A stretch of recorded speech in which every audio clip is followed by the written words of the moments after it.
और चलिए सीधे रुख करेंगे मुख्यमंत्री योगी आदित्यनाथ का, जो कि इस वक्त लखनऊ में मौजूद हैं।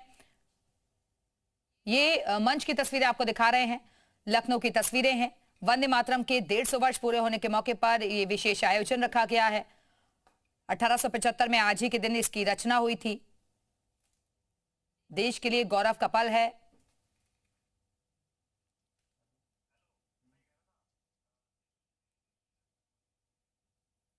सीएम योगी भी कार्यक्रम में शामिल होने के पहुंचे हुए हैं। इसके अलावा कई अन्य गणमान्य लोगों को भी यहां बुलाया गया है। ये लखनऊ की तस्वीरें आपको दिखा रहे हैं। उनका संबोधन भी होगा, कई बातों का जिक्र भी किया जाएगा। आज प्रधानमंत्री भी अलग अलग कार्यक्रमों में शामिल होंगे और इसी कड़ी में लखनऊ में विशेष कार्यक्रम हो रहा है। सुरक्षा के पुख्ता इंतजाम किए गए हैं और ये तस्वीरें आपको दिखा रहे हैं। वहां प्रदर्शनी भी लगाई गई है, जिसका अवलोकन मुख्यमंत्री की तरफ से किया जा रहा है। चित्रों के जरिए बारीकी से एक एक चीज का वर्णन किया गया है, जिसको देख रहे हैं इस वक्त मुख्यमंत्री। फिलहाल तमाम अधिकारी भी उनके साथ मौजूद हैं। आज देश में अलग अलग जगह विशेष कार्यक्रम हो रहे हैं। लखनऊ में भी खास कार्यक्रम रखा गया है। देशभक्ति का जज्बा जगाने के लिए आज का दिन बेहद खास है और इन्हीं बातों का जिक्र मुख्यमंत्री अपने भाषण में भी करेंगे।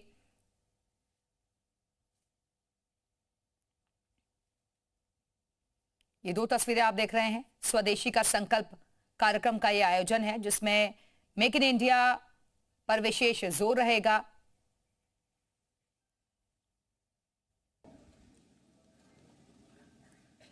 कि आज के इस कार्यक्रम में प्रदेश के मुख्य सचिव, प्रदेश के पुलिस महानिदेशक, प्रदेश के कृषि उत्पादन आयुक्त समेत आप सभी उपस्थित अधिकारियों और वरिष्ठ कार्मिकों के माध्यम से इस राष्ट्रगीत के रचयिता बंकिम चंद्र चट्टोपाध्याय जी को मैं सबसे पहले उनकी स्मृतियों के लिए कोटि कोटि नमन करते हुए विनम्र श्रद्धांजलि अर्पित करता हूं। आज का यह दिन हम सब के लिए अत्यंत महत्वपूर्ण दिवस है और मैं आभारी हूं आदरणीय प्रधानमंत्री जी का, जिन्होंने पूरे देशवासियों को आजादी के आंदोलन का मंत्र बना वंदे मातरम की 150 वर्ष पूरे होने के इस दिवस को इस स्मृति दिवस के रूप में आयोजित करने के लिए देशवासियों को एक नई प्रेरणा दी। हम सब जानते हैं कि वंदे मातरम भारत के आजादी का एक अमर मंत्र बन गया था।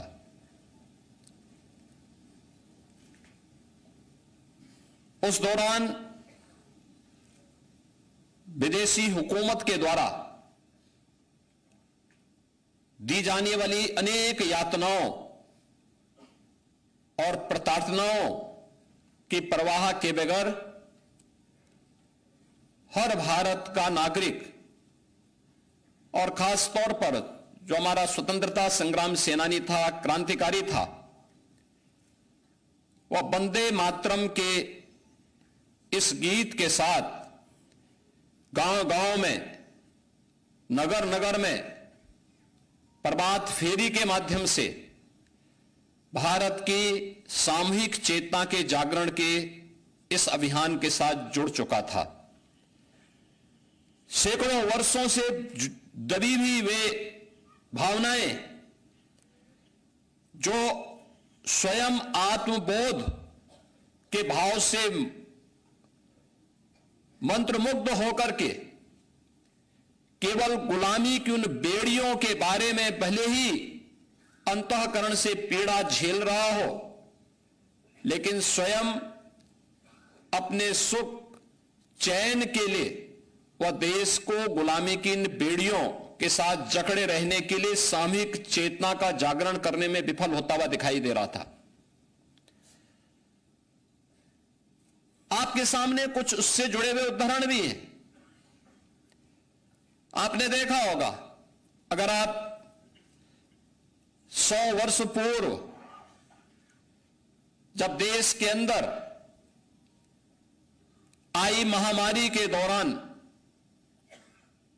उस समय की बातों को और उस समय के पन्नों को उलटने का प्रयास करेंगे तो आप देखते होंगे कि उस कालखंड में भारत की आबादी कुल 30 करोड़ थी, लेकिन मरने वालों की, इस महामारी से मरने वालों की संख्या करोड़ों में थी।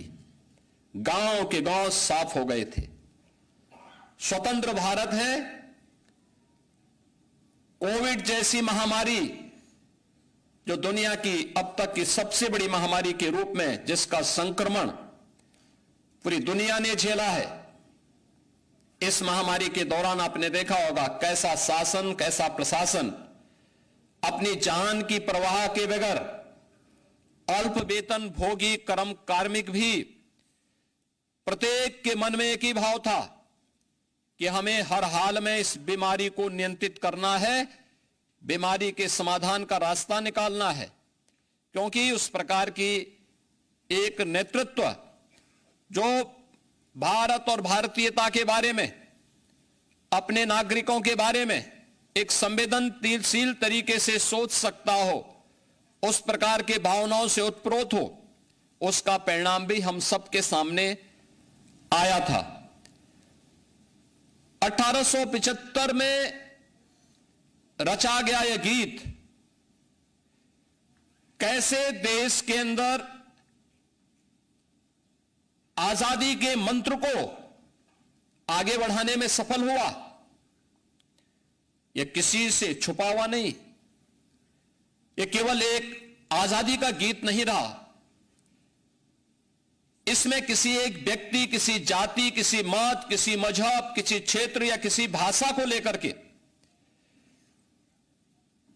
अक्सर आप देखते होंगे कि इस प्रकार की रचनाओं में, इस प्रकार की कृति में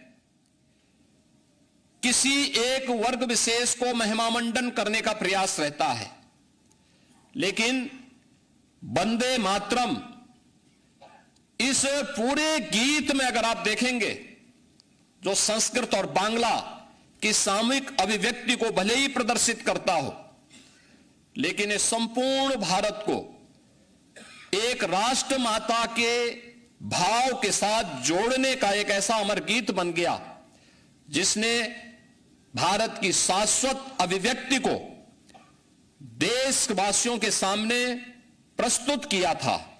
यह वही भाव था जो भारत का वैदिक वाक्य कहता है कि माता भूमि पुत्रोहम पृथिव्या। यह भाव कैसे सहज और सरल तरीके से प्रत्येक भारतीय के मन में इसकी अमिट छाप छोड़ी जाए, वह उस रूप में हम सबको देखने को मिली। और जब विदेशी हुकूमत ने 1905 में बंग भंग के माध्यम से भारत की भुजाओं को काटने का दुस्साहसिक निर्णय लिया था, उस समय भी इस गीत ने पूरे भारतवासियों को एकजुट होकर के इसका प्रतिकार करने की एक नई प्रेरणा दी। आपने देखा होगा उसके बाद के कालखंड में लगातार कोई भी क्रांतिकारी फांसी के फंदे को चूम रहा है, लेकिन उसके मुंह से एक ही मंत्र निकलता है, वह वंदे मातरम का। भारत की आजादी के आंदोलन के दौरान हम इस बात को देखते हैं कि जब भी कोई उस समय के स्वतंत्रता संग्राम सेनानियों ने कोई भी स्लोगन दिया, वंदे मातरम उसका हिस्सा बना। उन्होंने कोई फ्लैग दिया, वंदे मातरम उसका स्वर बना। वंदे मातरम भारत, संपूर्ण भारत की एक सामूहिक अभिव्यक्ति को प्रतिनिधित्व करते हुए पूरे देश को एकता के सूत्र में बांधने वाला एक ऐसा मंत्र बना जब व्यक्ति जाति, मत और मजहब से ऊपर उठकर के अपने राष्ट्र के बारे में भी सोच सके। राष्ट्र प्रथम के भाव के साथ हम सबकी सामूहिक अभिव्यक्ति इस राष्ट्र माता के प्रति हो, यह भाव भी हर भारतीय के मन में इस गीत ने रचने का प्रयास किया। और हम सब आभारी हैं जो प्रधानमंत्री मोदी जी ने जिसके बारे में हर भारतवासी के लिए कहा कि आप भारत की भक्ति और शक्ति के सामूहिक शाश्वत अभिव्यक्ति का एक स्वरूप है वंदे मातरम। और वंदे मातरम के इस अमर गीत के साथ उसके 150 वर्ष पूर्ण होने के उपलक्ष्य में आज हम सब न केवल इसके रचयिता बल्कि इस गीत के द्वारा जिसे 24 जनवरी 1950 को संविधान सभा ने भारत के राष्ट्र गीत के रूप में मान्यता दी, आज उसके स्मरण दिवस के अवसर पर सामूहिक वंदे मातरम गायन कार्यक्रम के साथ हम सब यहां पे जुड़ रहे हैं। आज के अवसर पर मैं केवल एक बात आप सबसे कहना चाहूंगा, केवल एक गायन नहीं, एक गीत नहीं, यह भले ही बंकिम चंद्र चट्टोपाध्याय के आनंद मठ के उस अमर उपन्यास पर आधारित है जिन्होंने बंगाल और भारत के अंदर उस दौरान भूख से तड़पती हुई, अकाल से ग्रसित और अभाव से ग्रसित जनता के उन स्वरों को जिसे बाद में सन्यासियों ने एक आंदोलन का रूप दिया, उस पर आधारित हो। लेकिन वास्तव में अमर गीत भारत को एक नई दिशा देने, भारत की सामूहिक चेतना को आगे बढ़ाने में सफल हुआ है। आज इसके 150 वर्ष पूर्ण हो रहे हैं और 150 वर्षों से अपने इन भावों को पूरे भारत का प्रतिनिधित्व देते हुए यह गीत आज भी पूरे भारत के अंदर एक नई राष्ट्रीयता का भाव पैदा करने में हमेशा सफल हुआ है। हम सब वंदे मातरम का हिस्सा हो सकते हैं। यह वंदे मातरम जो किसी उपासना विधि का आग्रह ही नहीं करता, हमें किसी जाति, किसी व्यक्ति के प्रति उसे महिमा मंडन करने के प्रति आग्रही नहीं बनाता, यह हम सबको हमारे कर्तव्यों के प्रति आग्रही जरूर बनाता है। यह हमारा कर्तव्य क्या, जो प्रधानमंत्री मोदी जी ने संविधान दिवस बाबा साहब भीमराव अंबेडकर के द्वारा 26 नवंबर 1949 को जब भारत की संविधान की ड्राफ्टिंग प्रति सौंपी थी और उस अवसर पर उन्होंने इस बारे में कहा था, तब मोदी जी ने इसी बात को कहा कि हम अपने देश के अंदर रहते तो हैं, अधिकारों की बात तो करते हैं, लेकिन क्या कभी हमने अपने कर्तव्यों के बारे में भी स्मरण किया है? एक कर्तव्य जो हमारे वर्तमान को भी और भावी पीढ़ी के भविष्य को भी उज्जवल बना सके। और ये वंदे मातरम हमारे उसी कर्तव्य के प्रति, राष्ट्र माता के प्रति, हमारे कर्तव्यों के प्रति भी हमें आग्रही बनाता है। याद करना,